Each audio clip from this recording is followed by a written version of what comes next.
All right, good morning, everybody. Happy Wednesday. Today we're going to be talking about liver health, and could your liver be the reason why you're struggling to make, improvements in your health? So the liver is kind of important. I find, most folks, at least that I deal with, the liver is going to be playing a role in those health challenges almost 90% of the time, if not more. There's a component of it. And that shouldn't be too surprising, because we live in a world now where we're exposed to more toxins and things that we just never have been before. So, and that's going to put an extra burden on the liver. Now, let's talk a little bit about the liver. So the liver is actually our largest internal organ. It sits, on the right side, basically right behind the right side of the rib cage on the bottom end. If you kind of curl your fingers kind of up under that, you can actually feel it. If it hurts, chances are you have an inflamed liver. That's not the only sign, but that's a sign. You could have right shoulder pain. You could have floating stools. You could have issues with fat digestion, and that would be a liver gallbladder type of issue. So there's a lot of things that are associated with the liver, but the biggest thing, well, there's four. So the liver is responsible for four main processes. Essentially, it's an enzyme factory. It creates things and distributes them, kind of like cholesterol, for example. It's a storage facility for things like glycogen. It creates bile, which we need to emulsify fats, to alkalize the very acidic stomach contents that end up in the small intestine, and to break down fats. And then, of course, it's detoxification, which is broken up into like two main stages, although some people might call it three if you count, actual elimination, urine, stool, sweat, etc. So why might this be playing a role in your health? Well, you have to remember, when we're talking, things have to be broken down properly to be eliminated. And if they're not, it's going to be an issue. So, especially when it comes to weight loss and trying to get rid of fat. So think about this for a second. So the liver has a capacity that it can work at a given time. And if you exceed that capacity, it's going to put a strain on the liver. And not only is it going to be taxed to its maximum, it's also that excess that it cannot deal with is ultimately going to get stored as fat. Because the liver's like, I can't handle this right now. Let's wrap it up in fat, put it in adipose tissue, and save it for a rainy day. And this is actually like a genius mechanism, just from, intelligent design standpoint. But the problem is, because of a lot of the petroleum byproducts that we have, that's come in basically since Rockefeller medicine took over. When we're talking about herbicides, pesticides, these are all petroleum byproducts. BPAs, plastics, issues with tin cans, heavy metals in, a variety of things, from your household items to deodorants to skincare. If these things have aluminum in them, and think about, for example, deodorant, if you're having a deodorant with aluminum in it and you're putting it under your arm, that's a pretty sensitive area, and you have lymph nodes right under that. And what happens is, heavy metals, for example, if your liver isn't functioning as well as it could, those heavy metals have an affinity for nervous system tissue. And what happens is they can actually cross the blood-brain barrier and lodge themselves essentially in the brain through the lymphatic system, which is the brain's lymphatic system. And you can just look that up, lymphatic system. It's lymphatic system with a G. And this happens with a lot of heavy metals, like mercury and aluminum are probably the biggest ones because they're the most ubiquitous, whether it's from, say, dental fillings or injectables, or, like I said, certain medications, deodorants, etc. There's aluminum in a lot of different things, and it's not necessarily something we can, we have to be able to get rid of it. Hormonal issues, which we talked about with weight loss. There's a lot of different hormones.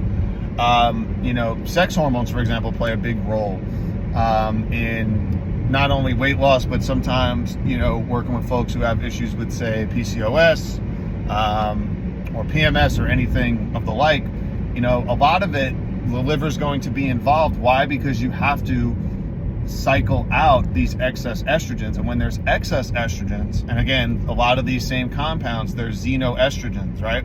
So they're going to be found, again, in plastics, in herbicides, things like glyphosate. That is a xenoestrogen. That is why conventional soy and corn and, you know, wheat that's sprayed with this stuff, it causes estrogenic effects.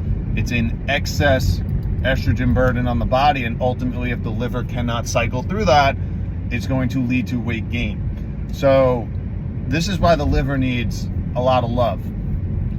And, you know, there's a lot you can do for it. And this is just the beginning. We didn't even go into, you know, fat digestion and absorption. This is why, you know, particularly, like, say if you have gallstones and you're on the fence about, you know, getting your gallbladder removed, I would seriously think twice about it, because that is going to affect your ability to digest fats for the rest of your life, whether you're told that or not by your doctor. You should know that. And if there are stones, interestingly, a lot of them are cholesterol. Now, we mentioned this. Cholesterol mostly is made in the liver, and that is essentially a response to stress. It is a way to alkalize a very acidic body and acidic environment. That is why cholesterol rises. So it is a response to inflammation, really. So the question is, why is that? Now, you can get rid of gallstones fairly quickly. You can do grape fasting. You can do grape juicing, grape seed extract. You could use fast food by standard process. That's really good. There's a lot of ways you can go about this without having to get your gallbladder removed and then effectively have a negative effect on your digestive pathways for the rest of your life.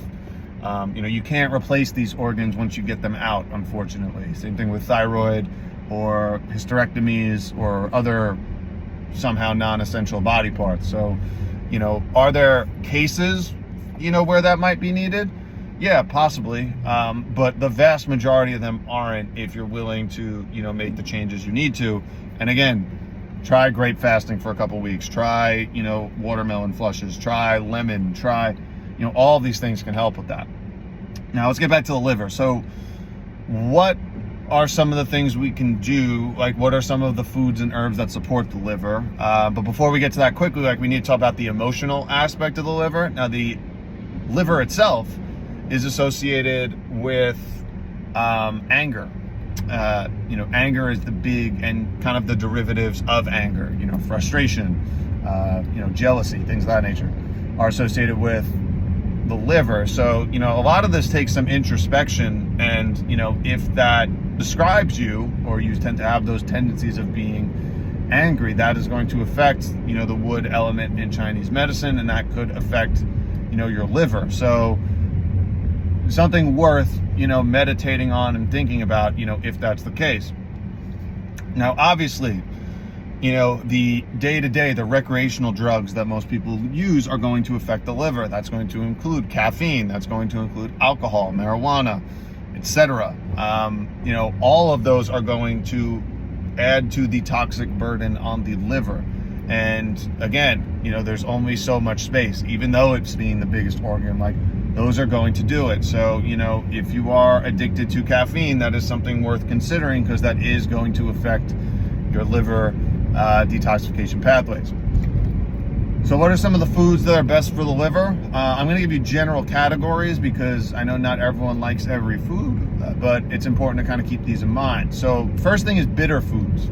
So bitter foods and herbs are fantastic for the liver, from dandelion to leafy greens like arugula, you know, radishes or radish greens, anything that's really bitter, grapefruit, citrus fruits. That's another great one. Those are very cleansing for the liver.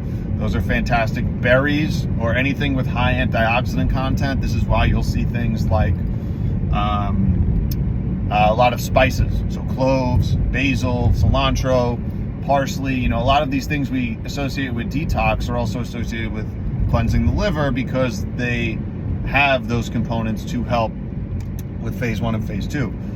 Sulfur-rich foods. So those are going to be your cruciferous vegetables, your kale, your broccoli, your cauliflower, again, arugula. Like, you can go down the list. You could just Google a list of cruciferous vegetables. Those are going to be really good. And then, like I said, the citrus is great. And then I would say berries and spices. Now, really all fruit are going to be helpful, but because berries tend to have a very high antioxidant content, all herbs are going to do that, especially culinary herbs. Again, basil, parsley, mint, cilantro. All of those are going to be really good options. As far as herbals that are going to, be really helpful for the liver, based on just kind of being in a dental office and dealing with heavy metals, I tend to lean a lot towards chlorella and spirulina, which are, I think, fantastic daily drivers in general. Some might be better for others. I like both. Spirulina tends to be a little bit more warming. Chlorella tends to be a little bit more cooling, but they're both great. You can cycle between them. Other ones that are great, milk thistle, that is like the traditional, liver support herb to help with both phase 1 and phase 2 detoxification. We have things like schisandra berry, which are great. Artichoke, I know, has become very popular. Not my first go-to, but it is a very good one. What else? There's a few others that kind of escaping. I gotta make a turn quick.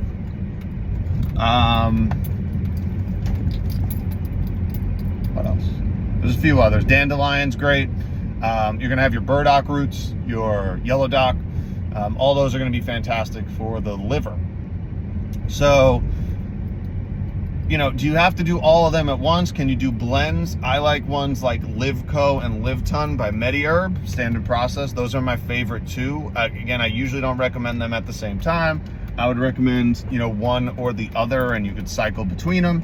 Along with a lot of those foods, you definitely want to stay away from the inflammatory foods that are, again, going to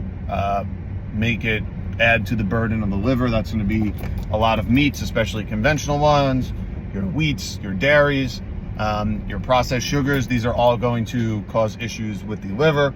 Fructose is a little different. It is not the same, although obviously if it is processed in, say, high fructose corn syrup, that's a little different. That's also usually very pesticided and a big issue. So those are, the places to start with the liver. Like I said, probably like 85-90% of cases, there's a liver component. So, you definitely want to show your liver some love. It's probably going to be playing a role on your health journey, given we're exposed to more stuff than we have ever been. Chances are that's the case. So I hope you have a wonderful Wednesday. If you want to learn more, you can check out my free group, the Healing Inside and Out Library. I'll send you the link. Hope you have a wonderful day. Bye.